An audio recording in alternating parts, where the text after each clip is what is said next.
Most people spend their entire lives orbiting a single, painful question. Why did I never become truly great at anything? They point to luck, to a lack of innate talent, to missing connections, to circumstances beyond their control. It's a comfortable story. It absolves them of a deeper responsibility.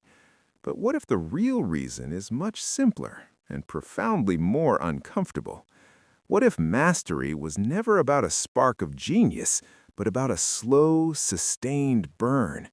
What if it hinges entirely on three brutal ingredients: patience, obsession, and the willingness to suffer through a phase that almost everyone quits too early? Robert Greene's mastery is not motivational fluff. It is a ruthless deconstruction of the overnight success fantasy. It is a map drawn in the ink of historical fact, tracing the hidden path that every verifiable master has followed, from Leonardo da Vinci and Charles Darwin to the modern-day legends shaping our world. This is a reality check, distilled into a single potent volume. And its first, most devastating idea is this: greatness is not a gift you receive at birth. It is a process you submit to for years, often in silence.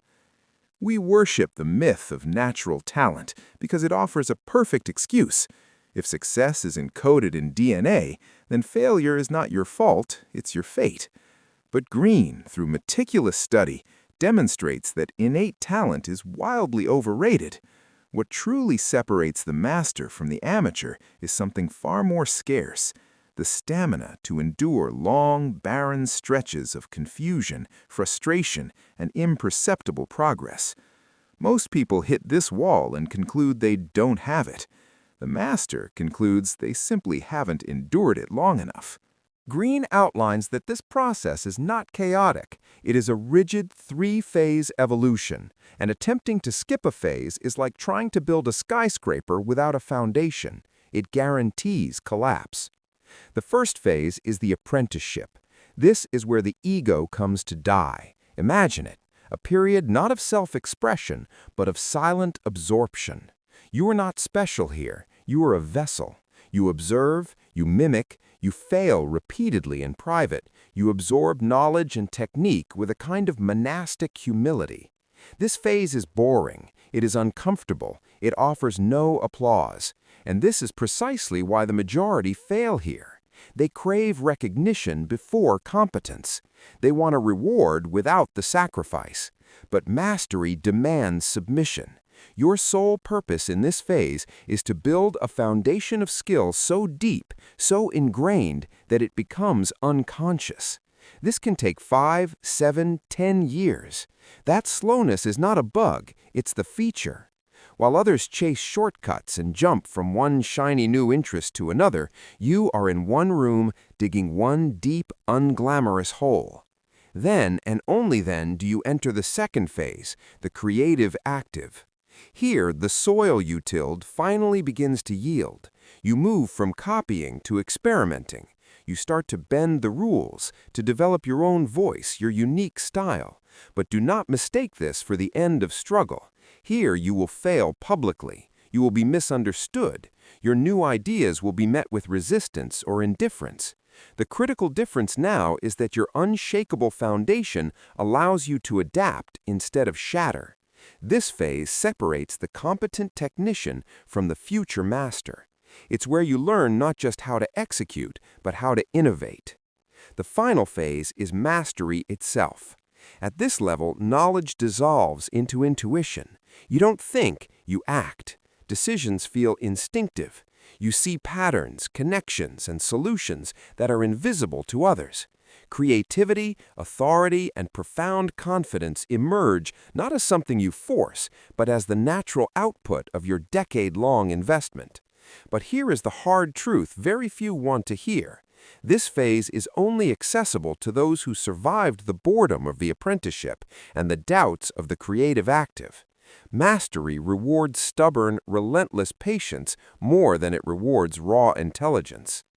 One of Greene's most powerful concepts is the life's task. He posits that within each person is a natural inclination, a primal curiosity, often visible in childhood, a fascination with how things work, a love for stories, a need to build or dismantle.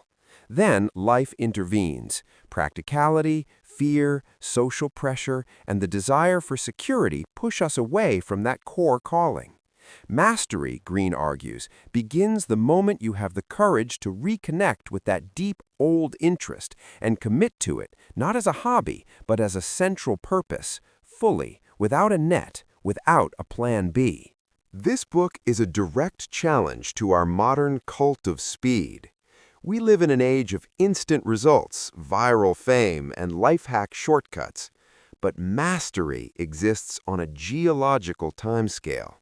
It understands a paradoxical law. The slower you build, the stronger you become. The faster you rush, the more fragile your expertise will be. Masters are the ultimate long-game players. They're willing to be misunderstood for years, to toil in obscurity, while the world chases the dopamine hit of the quick win and burns itself out. Let's be clear, the path of mastery is not glamorous. It is repetitive. It is often lonely. It demands sacrifices that seem irrational to the outside world. But it grants a reward no shortcut, no hack, no stroke of luck can ever provide. A deep, unshakable, quiet confidence. Not the loud, boastful kind, but the silent assurance that comes from knowing in your bones that you have earned your skill through blood, sweat, and time. In a world drowning in noise and superficiality, that quiet confidence makes you unmistakable. So if you are feeling lost, impatient, or as if life has left you behind, Mastery delivers a hard but ultimately liberating message. You are not late. You are simply early in the process. The only true failure is abandoning the journey. Your future is not dictated by the talent you were given, but by the patience you cultivate, the depth you insist on, and the time you are willing to invest. And this brings us to you, right now. Knowledge is only potential power. It becomes real the moment it changes your behavior. So we leave you with this single question, a question that is far more important than any like or subscribe button.